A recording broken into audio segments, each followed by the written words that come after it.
তর্পণ তর্পণ দেখুন, মহাকাব্য মহাভারত মতে মহাবীর মহাদানী কর্ণ দেহত্যাগ করেন ও তাঁর আত্মা স্বর্গে পৌঁছয়।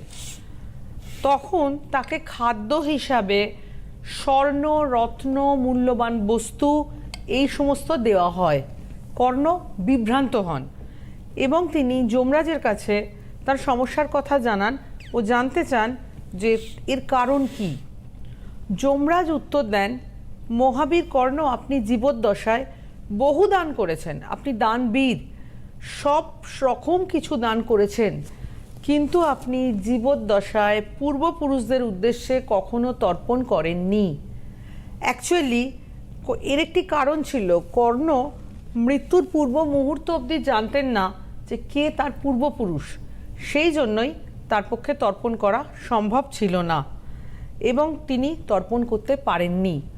তো এই যে ব্যাপারটা দেখুন, তর্পণ হচ্ছে আমাদের হিন্দু শাস্ত্রে একটা অত্যন্ত গুরুত্বপূর্ণ বিষয়।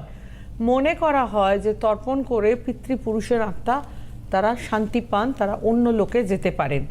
তো এই তর্পণের ব্যাপারটা হচ্ছে যে এটা এই মহালয়া অমাবস্যাতে কিন্তু এই জিনিসটা করা হয় এবং এটা খুব একটা অত্যন্ত হিন্দু ধর্মের একটা ভালো এবং শ্রদ্ধেয় জিনিস। বেশ, আমরা এই যে